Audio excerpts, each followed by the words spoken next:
So hello everyone. आपला हा video असणार आहे पी-एन-एलचा.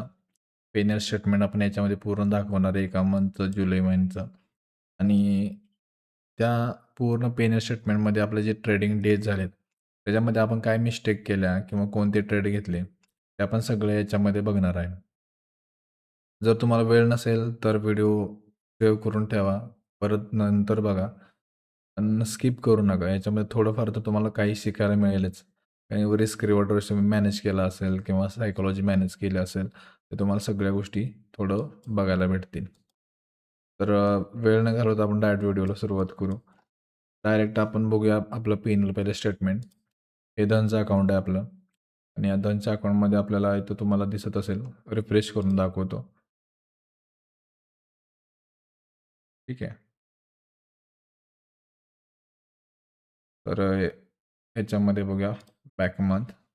तर हे आपलं पूर्ण 1 महिन्याचं पी-एन-एल आहे. इथे दिसत असेल तुम्हाला 3140चं प्रॉफिट झालं आहे याच्यामध्ये. आणि हे प्रॉफिट ॲक्चुअली 10,000 प्लस पाहिजे होतं. 2-3 दिवस आपण ट्रेड केले नाहीत आणि चांगलं ॲनालिसिस वर्क झालं. टेलिग्रामला तुम्ही असेल तर तुम्हाला माहिती असेल की आपण बाहेर असल्यामुळं आपल्याला थोडं करता आलं नाही मॅनेज. सगळ्यात पहिल्यांदा आपण बघूया आपले लॉसेस. कारण लॉसेसचाच पार्ट मेन आहे याच्यामध्ये. 1 तारखेला बघा इथं 1 तारखेला आपला 630चा लॉस झाला. परत 2 तारखेला 442चा लॉस झाला. 3 तारखेला आपला प्रॉफिट झाला. परत 6 तारखेला आपला ट्रेलिंग एसलेट झाला याच्यामध्ये. 7 तारखेला लॉस, 8ला प्रॉफिट, 9ला प्रॉफिट. परत 10 तारखेपासून इथं बघा, इथं आपली लुझिंग स्ट्रीक चालू झाली.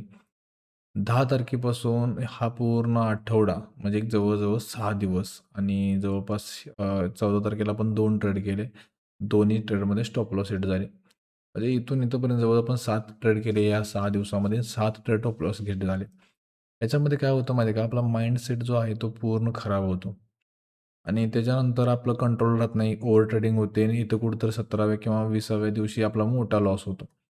पण मी इथं काय मॅनेज केलंय बघा, की इथं हा पूर्ण वीक जो लॉस आहे ना, तो इथं आपला एक ट्रेड सक्सेस झाला. 3,400चं इथं प्रॉफिट झालं. म्हणजे हा जवळपास 4-5 ट्रेडचा जो लॉस होता, तो आपण इथं एका ट्रेडमध्ये आपण कव्हर केला. कसं आहे माहिती आहे का? जेव्हा तुम्ही छोटे-छोटे लॉसेस घेता, तेव्हा तुम्हाला टेन्शन फ्री किंवा असं भीतीहीन वाटत नाही. तुम्ही 2-4 दिवस डिसिप्लिन फॉलो केला. परत 6व्या-7व्या दिवशी काय होतं, अचानक आपला माइंड खराब होतो. 2-3 दिवस लॉसेस झालेले असतात आणि 1 दिवस आपलं ओव्हर ट्रेडिंग होती. कारण लॉस आपल्याला ॲक्सेप्ट होत नाही. तर मी म्हणतो, की लॉस ॲक्सेप्ट करा. पण छोट्या-छोट्या लॉसनं काही हे होत नाही, जास्त काही होत नाही.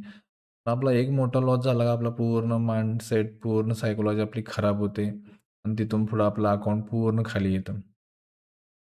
आता मी इथं बघा एक 20 तारखेला आपलं 3,400 प्रॉफिट आहे.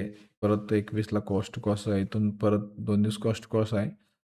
परत तो 27ला लॉस आहे आणि तिथून पुढं प्रॉफिट आहे 2 दिवस ट्रेड नाही. आता या 20 तारखेपासून थोडं आपल्या स्ट्रॅटेजीमध्ये आपण प्रायझेशनमध्ये थोडासा बदल केला. त्यामुळे इथून तुम्हाला या 10 दिवसात काही एकच लॉस झालेला दिसेल. जास्त लॉसेस नाहीत. पण स्टार्टिंगला तुम्हाला लॉसेस बरेच झालेले दिसतील. कारण आपण ट्रेडिंग जर्नल मेंटेन केल्यामुळं ज्या चुका आहेत त्या थोडं-थोडं आपण रिपीट न करण्याचा प्रयत्न करतो. तर सरळ खाली गेला तर तुम्ही बघू शकताय, की इथं किती जास्त लॉसेसच आहेत. म्हणजे प्रॉफिट जे आहेत ना, आता जेवढा पण लॉस आहे बघा, आता 630चा लॉस आहे म्हणजे 700चा लॉस आहे. पण प्रॉफिट बघा त्याच्या डबल असणार आहे. प्रॉफिट बघा जेवढे लॉसेस आहेत त्याच्या 2 पट, 3 पट माझे प्रॉफिट आहेत. त्याच्यामुळं मी ग्रीनमध्ये आहे. जर तुम्ही रिस्क रिवॉर्डमध्ये फॉलो नाही केला, समजा तुम्ही ₹1000चं एस-एल घेताय, तर टार्गेट पण 1000च ठेवलं, तर तुम्ही प्रॉफिटेबल होणार नाही. कारण मंथ एंड तो 10 दिवस प्रॉफिट, 10 दिवस लॉस झाला, तर ब्रोकरेज तुमचं मायनसच होणार आहे. त्याच्यामुळे ह्या सगळ्या गोष्टी आपल्या लक्षात ठेवायच्या आहेत. तर इथं सगळ्यात पहिल्यापासून आपण बघूया थोडे चार्टवरती जाऊन तुम्ही प्रॉफिट बघितलं असेल. कारण ह्या सगळ्या गोष्टी रिस्क रिवॉर्ड कशी मॅनेज करा. आता आपल्या जे ब्रोकरेज आहे ते फक्त गेले 1400च्या आसपास. एक लॉटला 1400 मी म्हणतो ठीक आहे. 1 महिन्याचं ब्रोकरेज आहे आपलं 1400. जे नवीन ट्रेडर आहेत, जे ओव्हर ट्रेडिंग करतात, त्यांचं 1 दिवसाचं ब्रोकरेज जाते तेवढं. 1000, 1500, 1400, 1200 काय असेल ते.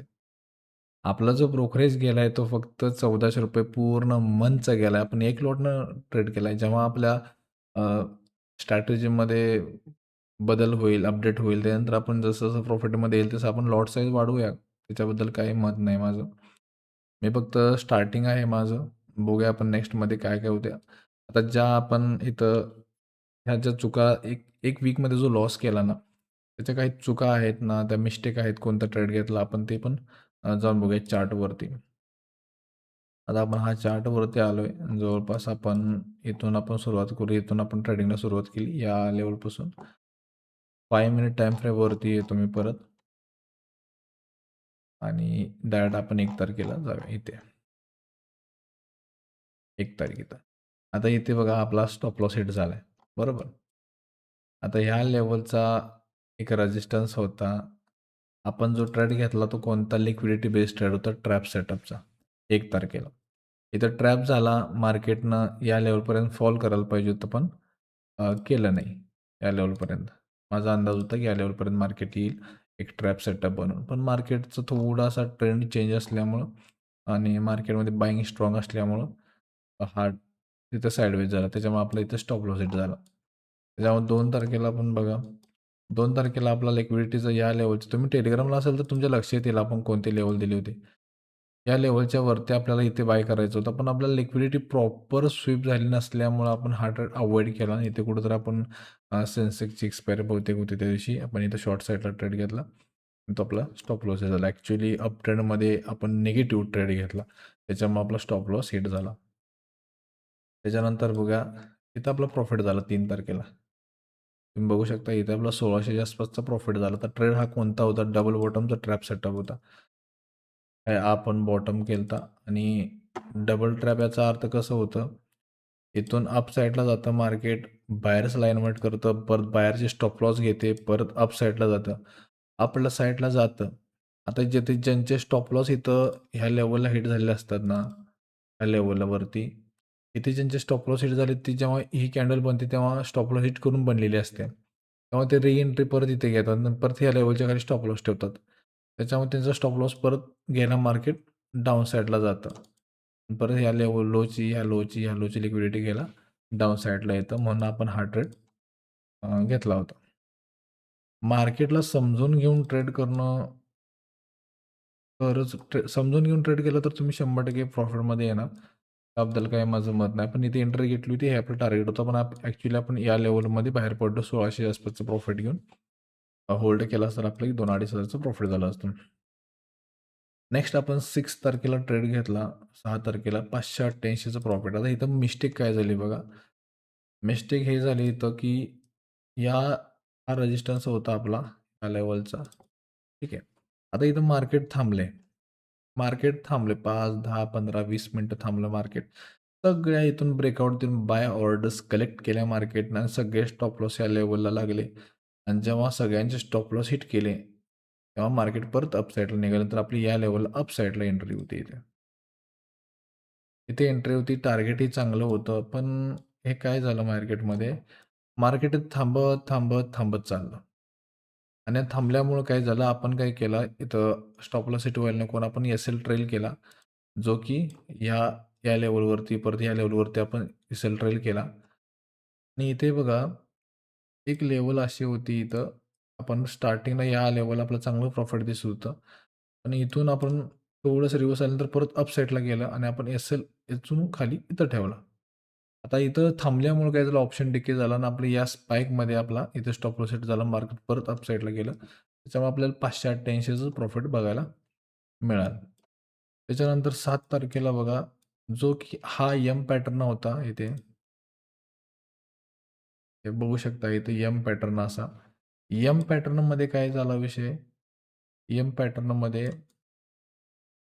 आपल्याला या लेव्हलला इथे ट्रेड करायचं होतं. इथे. बट आपली एंट्री इथं मिस झाली. हे टार्गेट होतं. आपली एंट्री मिस झाली इथं. कारण एक कन्फर्मेशन मला भेटलं नाही त्याच्यामुळं कारण अप ट्रेंडमध्ये आपण पुढे साईडचा ट्रेड घेतोय ना, हा ट्रेंड पूर्ण अप होता त्याच्यामुळे मला कन्फर्मेशन परफेक्ट मिळालं नाही आणि आपण इथं ट्रेड घेतला नाही. आणि याच्यामुळं आपलं काय झालं एवढ्या मोठ्या रॅली चुकल्यामुळे आपण फोमो आला आणि एक बाय मिस्टेक आपण ट्रेड कुठे घेतला माहिती आहे का? ट्रेंड चला आता म्हणलं एवढा ट्रेंड आहे, थोडाफार चेंज झाला म्हणून आपण इथं डबल बॉटमचा इथं सपोर्ट झाला. परत इथं ब्रेकआउट फेल झाला म्हणून इथं एंट्री घेतली पुट साईडला आपण. ह्या लेव्हल आणि आपला काय झाला इथं स्टॉप लॉस हिट झाला. हा 7 तारखेचा ट्रेड होता आणि आपला हे टार्गेट होतं या लोच्या खाली. आपला स्टॉप लॉस हिट केला, मार्केट परत खाली आला. तर तुम्ही इथं ह्याच्यामध्ये बघू शकता 7 तारखेला आपला लॉस आहे 747चा. तर इथं हा ट्रेड घेतला होता आपण. कारण हाच ट्रेड आपल्याला ह्या लेव्हलला घ्यायला पाहिजे होतं. कारण सेम स्ट्रक्चर बघा तुमच्या लक्षात येईल. सेम स्ट्रक्चर काय झालं ह्या लेव्हलला ब्रेकआउट झाला इथं. इथे बघू शकताय. थोडं मी बाजूला ठेवतो. ह्या लेव्हलला ब्रेकआउट झाला. इथं पण ब्रेकआउट झालाय. परत मार्केट इथं ह्या लेव्हलचा सपोर्ट घेतला. परत अपसाईडला गेला आणि हा हाय ब्रेक केला. एक काय झालं हायर हाय क्रिएट झाला. हायर हाय क्रिएट झाल्यानंतर बाहेर इथं स्ट्रॉंगली ॲक्टिव्ह झाली. सगळ्यांचे स्टॉप लॉस या लेव्हलला लागले. काही थोड्यांचे इथे लागले. त्याच्यामुळे मार्केट परत त्यांचे स्टॉप लॉस गेला. मार्केट तिथे गेले. ॲक्चुअली हा ट्रेड गेला पाहिजे होता पण आपण घेतला हा ट्रेड का फोमोमध्ये घेतला. इथं आपली एंट्री पूर्ण चुकली होती. त्याच्यानंतर नेक्स्ट हा प्लॅन आपला सगळ्यात बेस्ट होता. कारण आपण इथं पुट साईडला इथं हा ट्रेड घेतला होता. तर हा एक टेलिग्रामला आपण दिला होता हा ट्रेड. इथं आपली इथं या लेव्हलला एंट्री होती. या लेव्हलला कुठेतरी इथून आपलं इथंपर्यंत टार्गेट होतं. हे चांगलं टार्गेट अचीव्ह झालं. मार्केट परत फॉल केला जास्त. ते न्यूज बेस होतं त्याच्यामुळे काय बघायची गरज नाही. आपण डबल बॉटम होता. डबल बॉटमचा ब्रेकआउट, परत सपोर्ट, रिटेस्ट आणि हायर आहे. त्याच्यामुळे बाहेर जास्त ॲक्टिव्ह होतात आणि इथून खाली आपण टार्गेट चांगलं घेऊ शकतो. त्याच्यानंतर बघा 9 तारखेला आपला चांगला प्रॉफिट झालेला आहे. 8 तारखेला प्रॉफिट झाला, 9 तारखेला प्रॉफिट झाला. 9 तारखेला ह्या एका कॅन्डलमध्येच आपला प्रॉफिट झाला. कारण ही जी कॅन्डल होती ती एकदम स्ट्राँग होती. आता हा हा ट्रेड घेतला होता बघा. जेव्हा मार्केट थांबलं, मार्केटने एक बॉटम क्रिएट केला, एक सपोर्ट क्रिएट केला. मार्केट सपोर्ट घेतला, इथे घेतला, परत इथे घेतला. आणि जेव्हा सपोर्टचा या ब्रेकडाऊन आला, तेव्हा सगळे सेलर्स इथं ॲक्टिव्ह झाले. आणि या सगळ्यांचे स्टॉप लॉस या हायच्या वरती होते. त्यामुळं मी जशी कॅन्डल निगेटिव्ह इथे क्लोज झाली, या लेव्हलला एंट्री घेतली, टार्गेट घेतलं. जवळपास चांगलं प्रॉफिटही झालं. तर आता विषय फक्त एवढाच आहे, की तुम्ही रिस्क रिवॉर्ड रेशो मॅनेज केला पाहिजे. तर रिस्क रिवॉर्ड रेशो मॅनेज केला पाहिजे का म्हणतो, की तुम्ही लॉसेस छोटे करा, प्रॉफिट मोठे करा. त्यानंतर आपण इथून बघा, ह्या 10 तारखेपासून आपली लुझिंग स्ट्रीक चालू झाली. इथून आपले कंटिन्यू 7 ट्रेड लॉस झाले. आता काय लॉस गेले सांगतो तुम्हाला. ही साइडवेज मार्केट होतं ना, आपण इथं काय केलं, या साइडवेज मार्केटमध्ये ट्रेड घेतला. सगळ्यात मोठी चूक साइडवेज मार्केटमध्ये परफेक्ट पॅटर्न नव्हता. मी एक अप ट्रेंड चांगला घोषित करतो, गॅप अप झाले, मार्केट ब्रेकआउट रिटेस्ट थोडे रिट्रेसमेंट घेतली आणि अप साईडला मार्केट निघालं. तर इथं डबल बॉटम छोटा झालं, पण इथं प्रॉपर लिक्विडिटी स्वीप झाली नाही. मी फक्त एक स्पाइकला इथं मला असं वाटलं, की लिक्विडिटी वाटलं. आता हेच बघा, इथं वाटलं म्हणून मी ट्रेड घेतला. ॲक्चुअली हे सगळं चुकीचं आहे. वाटलं म्हणून कधी ट्रेड करायचं नाही. जे दिसतंय त्याच्यावर ट्रेड करायचं. जेवढं पण आता पण मला जे दिसलंय, त्याच्यावरची जे मी ट्रेड केलंय, दिसण्यावरती ट्रेड केल्यानंतर आपोआप माझं प्रॉफिटमध्ये आलोय मी. पण जेव्हा पण मला वाटलं म्हणून मी ट्रेड केला, तेव्हा मी मायनसमध्ये गेलोय किंवा माझा लॉस झालाय. हा इथे लॉस झाला आपला इथं अप साईडला आपण ट्रेड घेतला होता, पण स्टॉप लॉस इथं झाला लगेच इथून.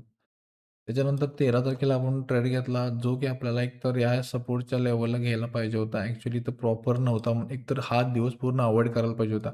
मार्केट कितीही चांगलं असू द्या, तुमचा सेटअप जर नाही बनला ना, तुम्हाला ट्रेडच करायचं नाही. आता हा मी ट्रेड केला इथे. इथं अप साईडला आपण एंट्री घेतली होती. कारण मार्केट प्रॉपर बुलिश होतं. साईडला इथे एंट्री घेतली होती.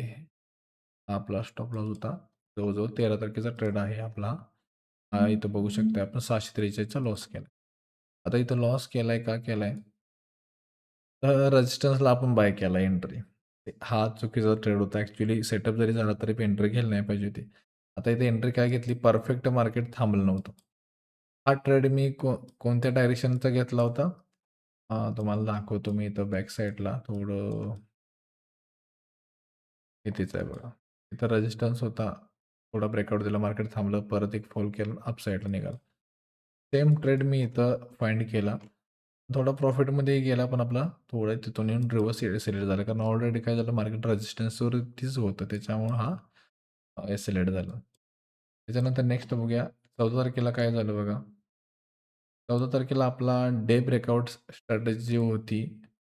त्या लेव्हलला आपल्याला एंट्री घ्यायला पाहिजे होती. जो की आपण इथं एंट्री मिस केली. त्याच्यानंतर आपण काय केलं, जो इथं डबल नेकलाईन जी होती इथून आपण इथे शॉर्ट करायला पाहिजे होतं. इथं पण केलं नाही ॲक्च्युअली आपण शॉर्ट. रिटेस्टला आल्यानंतर केला आणि ॲक्च्युअली ह्या मार्केट जिथं थांबलं तिथं आपला ऑप्शन डिक येऊन आपला स्टॉप लॉस हिट झाला. त्या दिवशी आपण 2 ट्रेड केले. इथून आपण एक एंट्री घेतली. कॅन्डल क्लोज होण्याच्या आधी आपला परत स्टॉप लॉस हिट झाला आणि परत मार्केटनं फॉल केलं. त्याच्यामुळे हे दोन्ही ट्रेड आपले चुकीचे होते. पण रिटेस्टला कधीच एंट्री घेत नाही. आपण फक्त लिक्विडिटीला एंट्री घेतो. तिथंच आपण बाय चान्स फसलो. ठीक आहे.